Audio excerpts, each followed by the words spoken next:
ચાલો મિત્રો ફરી પાછા આપણે ધોરણ 12 સાયન્સ ફિઝિક્સ ચેપ્ટર નંબર 1 માં આગળ વધીએ છીએ. ગયા લેક્ચરની અંદર આપણે ખૂબ જ મહત્વનો એવો કોન્સેપ્ટ ચેપ્ટર નંબર 1 માં ભણ્યા હતા, જેનું નામ છે વિદ્યુત ફ્લક્સ. આશા છે કે વ્યવસ્થિત તમને સમજાણો હશે અને એ વિડીયો લેક્ચર પણ તમે વ્યવસ્થિત જોયો હશે. ચાલો હવે આ જ ટોપિક ઉપરનો અને આ ચેપ્ટરનો મોસ્ટ આઈએમપી પ્રશ્ન જે છે આપણે ભણવા જઈ રહ્યા છીએ, જેનું નામ છે વિદ્યુત ફ્લક્સ માટે ગૌસનો નિયમ. વિદ્યુત ફ્લક્સ માટે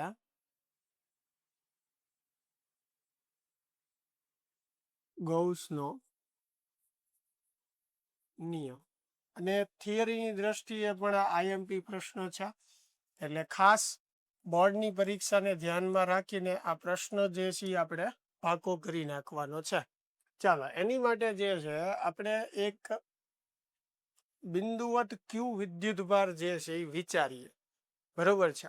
હવે આ બિંદુવત વિદ્યુતભાર ક્યુ જે છે એમાંથી નીકળતી ક્ષેત્ર રેખાઓ ધન વિદ્યુતભાર આપણે ધ્યાને લીધો છે તો બધી જ દિશામાં હશે. બરાબર. જો ઋણ વિદ્યુતભાર હોય તો ક્ષેત્ર રેખાઓ અંદરની તરફ હોય. અહીંયા ધન વિદ્યુતભાર આપણે લીધો છે તો બધી જ દિશાઓમાં ક્ષેત્ર રેખાઓ બહારની તરફ હશે. પણ 3D માં વિચારવાનું છે. જો આ બિંદુવત વિદ્યુતભાર છે તો ઉપરની તરફ, નીચેની તરફ, આ બાજુ, બરોબર, બધી જ દિશામાં આવશે, તમારા તરફ, મારા તરફ. બરોબર. હવે બધી ક્ષેત્ર રેખાઓને આવરી લેતી તમે સપાટી જે છે એ દોરો તો આખો એક ગોળો બનશે. બરોબર. એટલે આ વિદ્યુતભારની જે ક્ષેત્ર રેખાઓ બહારની તરફ નીકળે છે, બરોબર છે, એની માટે આપણે એક આર ત્રિજ્યાનો ગોળો વિચારીએ. બરોબર છે. તમે એમ પણ સમજી શકો, જો આવી રીતે આપણને સમજવું અઘરું લાગતું હોય તો એની માટે આપણે એવું પણ સમજી શકીએ કે એક આર ત્રિજ્યાનો ગોળો છે આપણી પાસે. એટલે એક આપણે ગોળો લઈ લીધો અને એના સેન્ટર પર આપણે ક્યુ વિદ્યુતભાર જે છે એ મૂકીએ છીએ. એટલે આ ગોળાના સેન્ટર પર મેં ક્યુ વિદ્યુતભાર મૂકી દીધો. બે રીતે વિચારી શકો. પહેલો વિચાર આપણો એવો હતો કે ભાઈ ક્યુ વિદ્યુતભાર છે એની ક્ષેત્ર રેખાઓ જે છે બધી જ દિશામાં બહારની તરફ નીકળે છે. એ ક્ષેત્ર રેખાઓને આવરી લેતી એક તમે સપાટી વિચારો તો એક ગોળો જ બનશે. બરોબર. બીજી રીતે એમ વિચારી શકો કે ભાઈ ઓલરેડી આપણી પાસે એક આર ત્રિજ્યાનો જે છે એ ગોળો છે અને એના કેન્દ્રની અંદર આપણે કેન્દ્ર પર ક્યુ વિદ્યુતભાર મૂકેલો છે. હવે સેમ વસ્તુ જે છે, બરોબર, આની ક્ષેત્ર રેખાઓ જે છે એ બધી જ દિશામાં આવી રીતે બહારની તરફ જે છે નીકળતી હશે. વાત તો બધી એક જ થઈ. બરોબર. આવી રીતે ક્ષેત્ર રેખાઓ વિચારીએ. હવે મારે મેળવવું છે કે ભાઈ આ જે ગોળો છે એમાંથી બહાર આવતું ફ્લક્સ જે છે એ કેટલું હશે. હવે એની માટે શું કરીએ, સૌ પ્રથમ આ ગોળા પર એક નાનો એવો સૂક્ષ્મ ખંડ ધારીએ. હવે 3D સપાટી છે, બરોબર, એ રીતે આપણે વિચારવાનું. તો આ એક આપણે સૂક્ષ્મ ખંડ ધાર્યો કે જેનું ક્ષેત્રફળ dA છે અને જેની દિશા આ રીતે થશે. કોઈ પણ સપાટીનો ક્ષેત્રફળ સદિશ ક્યાં આવે? સપાટીને લંબ બહારની તરફ. હવે આ 3D સરફેસ છે એટલે સપાટીને લંબ બહારની તરફ આવશે. અહીંયા વિદ્યુત ક્ષેત્રની દિશા આપણે દર્શાવીએ તો વિદ્યુત ક્ષેત્ર રેખા પણ આ જ દિશામાં આવશે. એટલે અહીંયા E અને dA એક જ દિશામાં થશે. તો આ નાના એવા ખંડમાંથી પસાર થતું ફ્લક્સ જે છે d phi આપણે કહીએ તો એ કેટલું થશે? EDA cos theta. હવે થીટા એટલે E અને dA વચ્ચેનો ખૂણો જે 0 છે, એટલે મેં 0 લખ્યું કારણ કે બંને સમાંતર છે. હવે cos 0 ની કિંમત 1 થશે. તો આ સૂક્ષ્મ ખંડમાંથી પસાર થતું ફ્લક્સ જે છે એ E into dA જેટલું થશે. બરોબર. ચાલો હવે મારે આખા ગોળામાંથી પસાર થતું ફ્લક્સ મેળવવું તો પાછો અહીંયા એવો સૂક્ષ્મ ખંડ ધારીએ તો એનું ફ્લક્સ પણ એટલું થશે. પાછો અહીંયા સૂક્ષ્મ ખંડ ધારીએ એનું ફ્લક્સ પણ એટલું થશે. એમ સમગ્ર ગોળા પર આવા સૂક્ષ્મ ખંડો ધારીએ તો દરેક માટે આવા સૂક્ષ્મ ફ્લક્સ આપણને મળે. હવે મારે સમગ્ર ગોળાનું કુલ ફ્લક્સ જોતું હોય તો આવા જેટલા ફ્લક્સ મને મળ્યા છે એનો મારે શું કરવો પડે? સરવાળો કરવો પડે. બરોબર છે, કારણ કે આખા ગોળા પર આપણે આવા નાના નાના ખંડો ધારશું એટલે આવા નાના ઘણા બધા આપણને ફ્લક્સ મળશે. એટલે કુલ ફ્લક્સ જોતું હોય તો એ બધાનો આપણે સરવાળો કરવો પડશે અને સરવાળા માટે આપણે ઉપયોગ કરીશું સંકલન. તો કુલ ફ્લક્સ ફાઈ બરાબર થશે સંકલન ઈડી. ચાલો હવે ઈ ની જગ્યાએ આપણે શું લખી શકીએ? કે ક્યુ અપોન આર સ્ક્વેર. બરોબર, ગોળાના કેન્દ્રમાં આપણે વિદ્યુતભાર રાખેલો છે તો ત્યારે વિદ્યુત ક્ષેત્ર દાખલા તરીકે સપાટી સુધીનું અંતર લઈએ તો એ કેન્દ્રથી સપાટી સુધીનું અંતર જે છે એ કેટલું થાય? ત્રિજ્યા જેટલું. એટલે અહીંયા સ્મોલ આર ની જગ્યાએ આપણે ત્રિજ્યા લખીશું. એટલે કે ક્યુ અપોન આર સ્ક્વેર વિદ્યુત ક્ષેત્રનું સૂત્ર, બરાબર, ઇન્ટુ ડી એ આવશે. ચાલો હવે કે ક્યુ અપોન આર સ્ક્વેર આપણે બહાર કાઢી લઈએ. કે ની જગ્યાએ શું લખી નાખીએ? 1/4 એપ્સિલોન 0. અહીંયા Q upon R square as it is. અહીંયા વધ્યું સંકલન ડી. હવે ધ્યાનથી અહીંયા સમજી લઈએ કે સંકલન ડી એ એટલે કે ડીએ નું સંકલન. ડીએ નું સંકલન એટલે એ થયું. એનો અર્થ થયો કુલ ક્ષેત્રફળ. આપણે વાત કરીએ છીએ ગોળાની, તો ગોળાની જે સપાટી છે એનું કુલ ક્ષેત્રફળ કેટલું થાય? 4 r² થાય. એટલે એ બરાબર શું થશે? 4 r² થશે. તો સંકલન ડીએ ની જગ્યાએ આપણે શું લખી શકીએ? 4 r². તો અહીંયા ફાઈ બરાબર થશે 1/4 એપ્સિલોન 0 ક્યુ અપોન r². સંકલન ડીએ જે છે એની જગ્યાએ 4 r². 4 cancel, r² cancel. તો ફાઇનલી ફાઈ બરાબર મને શું મળશે? ક્યુ અપોન એપ્સિલોન 0 મળશે. લ્યો, આ ગૌસનો નિયમ છે. બરોબર કે ભાઈ આ જે ગોળો છે આ ત્રિજ્યાનો, એમાંથી બહાર આવતું ફ્લક્સ જે છે એ કેટલું થશે? ક્યુ અપોન એપ્સિલોન 0. હવે આ ફક્ત ગોળા માટે જ લાગુ પડે એવું નથી, કોઈ પણ બંધ સપાટીને લાગુ પડે. બંધ સપાટી એટલે 3D સપાટી. બરોબર, 3 ડાયમેન્શન હોય એટલે કે સમઘન હોય, ગોળો હોય, અર્ધગોળો હોય, બરોબર છે, નળાકાર છે, આ બધી 3D બંધ સપાટી થશે. તો આના પરથી ગૌસે નિયમ શું આવ્યો કે કોઈ પણ બંધ સપાટીમાંથી પસાર થતું ફ્લક્સ, કોઈ પણ બંધ સપાટીમાંથી પસાર થતું ફ્લક્સ જે છે એ બંધ સપાટી વડે ઘેરાતા કુલ વિદ્યુતભાર. અહીંયા ક્યુ શું દર્શાવે છે? બંધ સપાટી એટલે કે સપાટીની અંદરનો રહેલો કુલ વિદ્યુતભાર દર્શાવે છે. તો બંધ સપાટી વડે ઘેરાતા કુલ વિદ્યુતભાર અને શૂન્ય અવકાશની પરમિટિવિટીના ગુણોત્તર જેટલું હોય છે. શું આપણે કહીએ છીએ કે કોઈ બંધ સપાટી વડે, કોઈ બંધ સપાટી સાથે સંકળાયેલું કુલ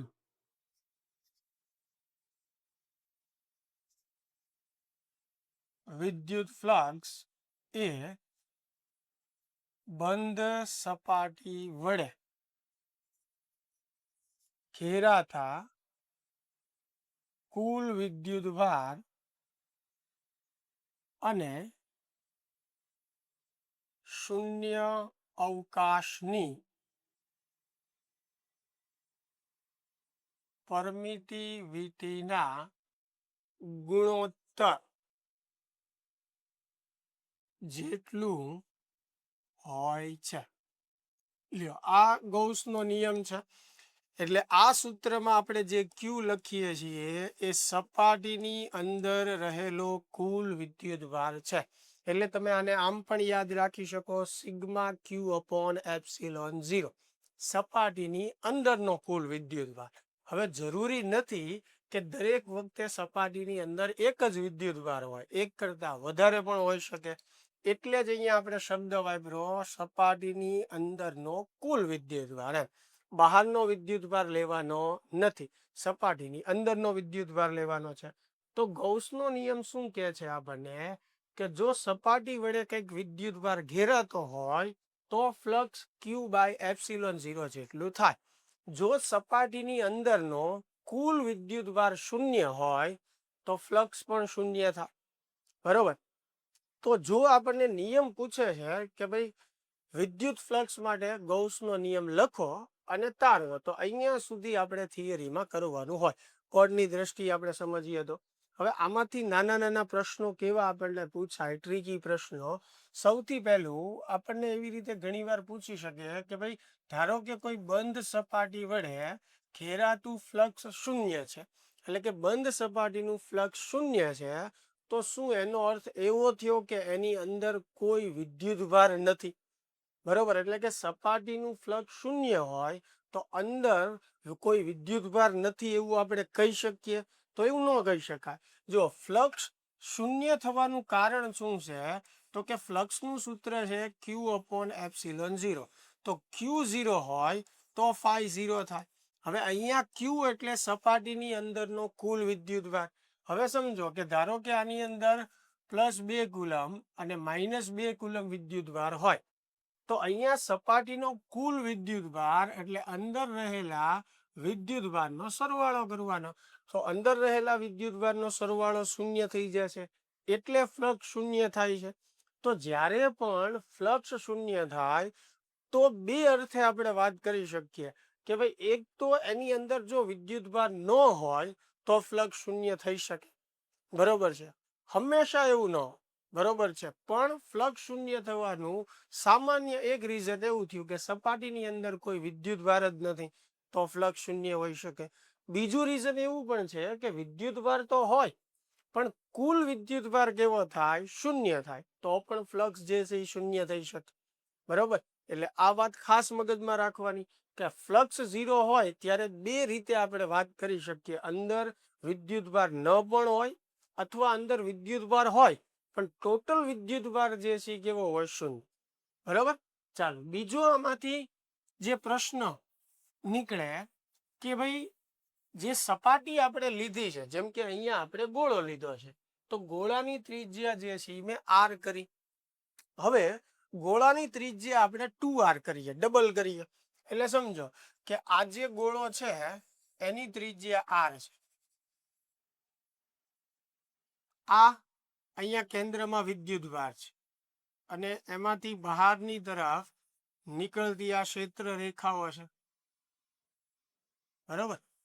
હવે જો આપણને એવું કહેવામાં આવે કે ભાઈ આ ગોળાની ત્રિજ્યા 2 ગણી કરવામાં આવે, 4 ગણી કરવામાં આવે અથવા અડધી કરવામાં આવે, તો એમાંથી બહાર આવતું ફ્લક્સ કેટલું હશે? તો અહીંયા આપણે જોઈએ કે ભાઈ ફ્લક્સ એટલે શું થયું? સપાટીને લંબ બહાર આવતી ક્ષેત્ર રેખાઓની સંખ્યા. તો આની ત્રિજ્યા r છે, તો ધારો કે હું 2r ત્રિજ્યાનો અહીંયા ગોળો વિચારું. બરોબર. તો હવે ધ્યાનથી તમે જુઓ તો કે આ જે ક્ષેત્ર રેખાઓ બહાર નીકળે છે એની સંખ્યા અહીંયા બદલાણી નહીં, નથી બદલાતી. આમાંથી જેટલી ક્ષેત્ર રેખાઓ બહાર આવે છે એટલી જ આમાંથી આવશે. એટલે આપણે જે આ બંધ સપાટી કે ગોળો ધાર્યો છે એના પરિમાણમાં ફેરફાર કરવાથી ફ્લક્સ બદલાશે નહીં. બરોબર. અહીંયા એક સીધું આપણે ઉદાહરણ લીધું. બીજું તમે એવી રીતે સમજી શકો કે ત્રિજ્યા જે છે એ મેં બમણી કરી છે, તો આપણે જે આ સાબિતી આપી એમાં અહીંયા r ની બદલે કેટલું આવશે? 2r. એટલે 2r નો વર્ગ. અહીંયા પણ 4πr², તો અહીંયા પણ 2r નો વર્ગ. તો 2r નો વર્ગ 2r નો વર્ગ કેન્સલ થઈ જશે, 4π કેન્સલ, તો પણ જવાબ જ રહેવાનો છે Q/ε0. એટલે આના પરથી તમારે ખાસ એ મગજમાં રાખવાનું છે કે બંધ સપાટીમાંથી બહાર આવતું ફ્લક્સ જે છે એ સપાટીના પરિમાણ પર આધાર રાખતું નથી. બંધ સપાટીમાંથી બહાર આવતું ફ્લક્સ સપાટીના પરિમાણ પર આધારિત નથી. બરોબર. MCQમાં પણ આનો ઉપયોગ આવશે. એટલે કોઈ પણ આકારની સપાટી હોય, પછી ગોળો હોય, સમઘન હોય કે નળાકારો, એના પરિમાણમાં એટલે કે આડછેદનું ક્ષેત્રફળ, ત્રિજ્યા આવું બદલવાથી એમાંથી બહાર આવતું ફ્લક્સ બદલાશે નહીં. બરાબર, આ ખાસ આપણે ધ્યાન રાખો. ચાલો તો મિત્રો, થિયરીમાં આપણને પૂછે અહીંયા સુધી જ આપણે લખવાનું છે. એની માટે એક બે નાના એવા પ્રશ્નો હતા MCQ માટે, એમાં પણ મેં તમારું ધ્યાન દોર્યું. ચાલો, આની પછીનો બીજો પ્રશ્ન આપણે જોઈએ. ગૌસના નિયમ અંગેના મહત્વના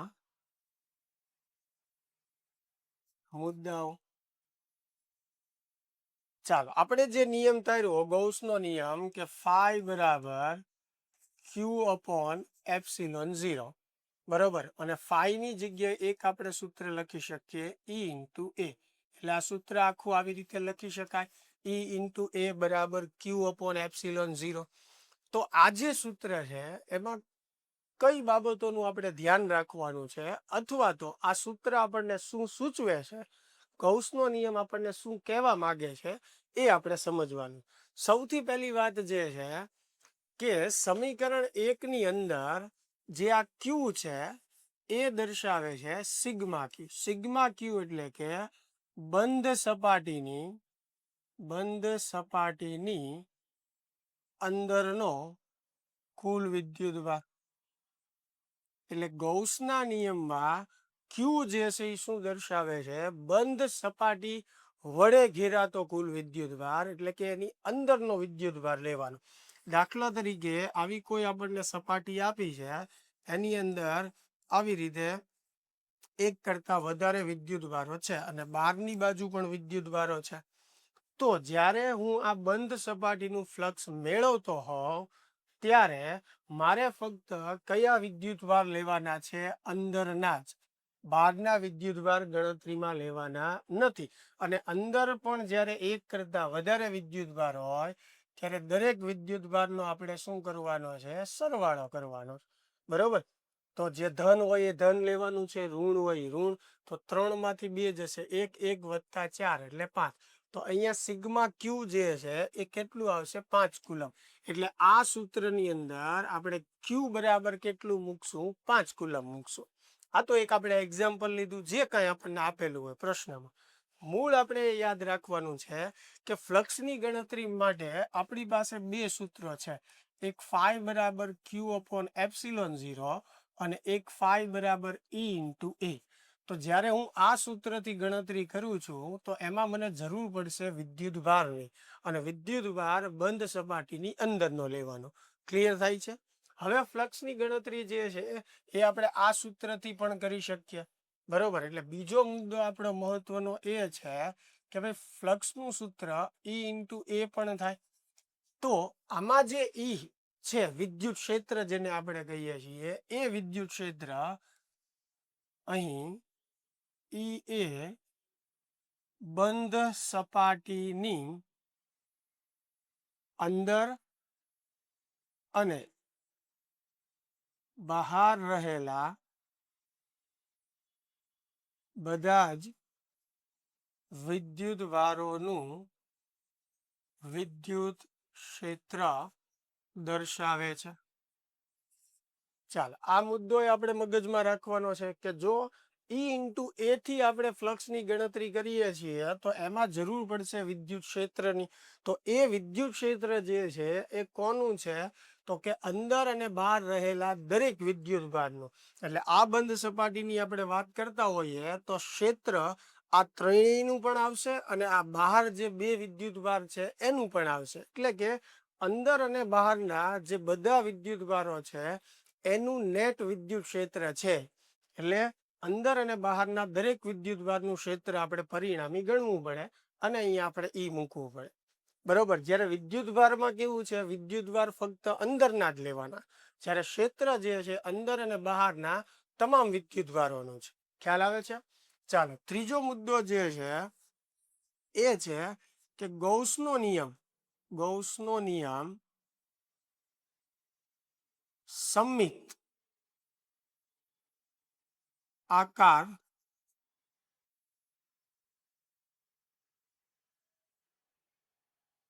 અને આપણે આવી રીતે લખીએ કે ગૌસનો નિયમ કોઈ પણ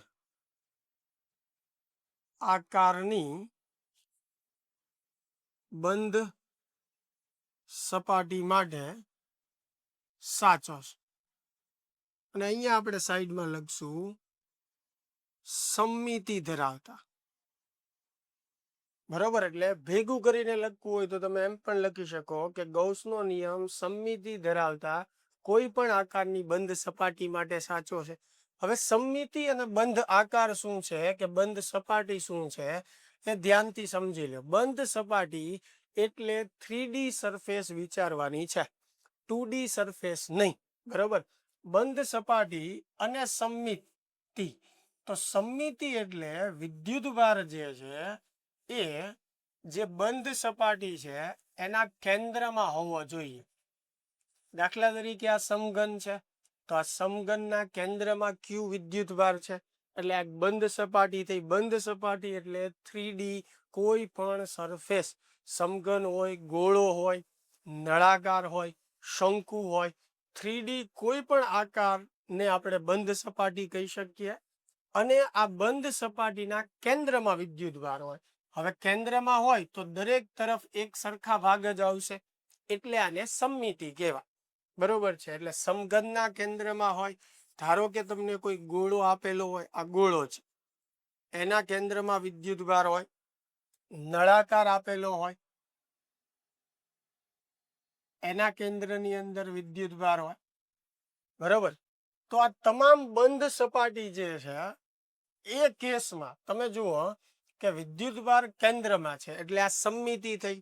અને આવા દરેક કેસની અંદર ગૌસના નિયમ પ્રમાણે ફ્લક્સ જે છે કેટલું થશે? ફાઈ બરાબર ક્યુ અપોન એપ્સિલોન 0. બરોબર, હવે આ તો મેં નિશ્ચિત આકાર લીધા, પણ કોઈ પણ આકારની બંધ સપાટી એટલે કે 3D સરફેસ હોય, 3D સપાટી હોય અને વિદ્યુતભાર જો એના કેન્દ્રમાં હોય તો એવા દરેક કેસમાં એમાંથી બહાર આવતું ફ્લક્સ જે છે ક્યુ અપોન એપ્સિલોન 0 જેટલું થશે. એટલે આનો અર્થ શું થયો કે જો આપણે ગૌસના નિયમની મદદથી ફ્લક્સની ગણતરી કરવી હોય તો આપણે એવી કંઈક ગોઠવણ કરવાની છે કે આપણને જે બંધ સપાટી આપી છે એમાં વિદ્યુતભાર કેન્દ્રમાં હોવો જોઈએ, એટલે કે સમમિતિ ધરાવતો હોવો જોઈએ.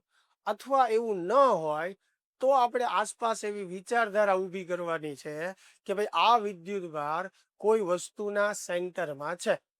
બરોબર છે, અને એના આધારે તમે ગૌસનો નિયમ જે છે એ લાગુ પાડી શકો.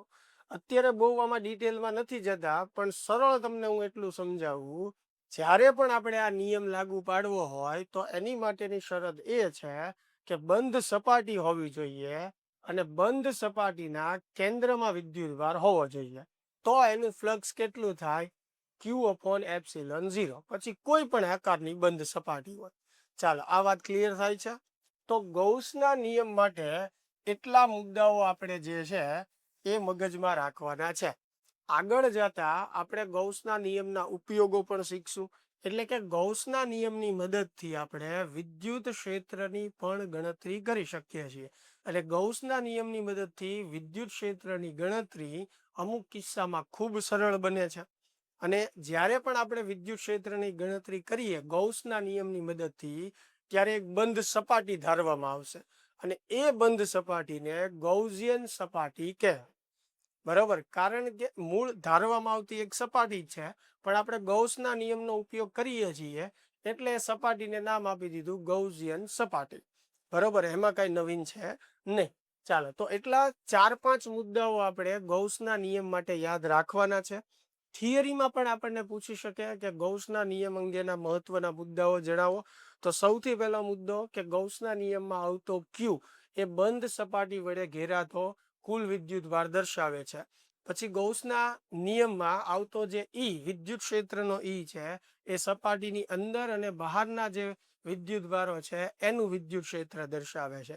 ત્રીજો મુદ્દો જે છે કે ભાઈ સમમિતિ ધરાવતા કોઈ પણ બંધ આકાર માટે ગૌસનો નિયમ જે છે એ સાચો છે. ચોથો મુદ્દો જે છે કે ગૌસના નિયમની મદદથી વિદ્યુત ક્ષેત્રની ગણતરી આપણે સરળતાથી કરી શકીએ છીએ. અને વિદ્યુત ક્ષેત્રની ગણતરી કરવા માટે જે બંધ સપાટી ધારવામાં આવે અથવા જે સપાટી ધારવામાં આવે એને કહેવાય ગૌસિયન સપાટી. ચાલો આટલી વાત ક્લિયર થાય છે. તો આ લેક્ચરની અંદર મિત્રો આપણે 2 થિયરી મહત્વની સમજ્યા, ગૌસનો નિયમ અને ગૌસના નિયમ અંગેના મહત્વના મુદ્દાઓ. આશા છે કે વ્યવસ્થિત તમને સમજાશે. ચાલો મળીએ હવે નેક્સ્ટ વિડીયોમાં.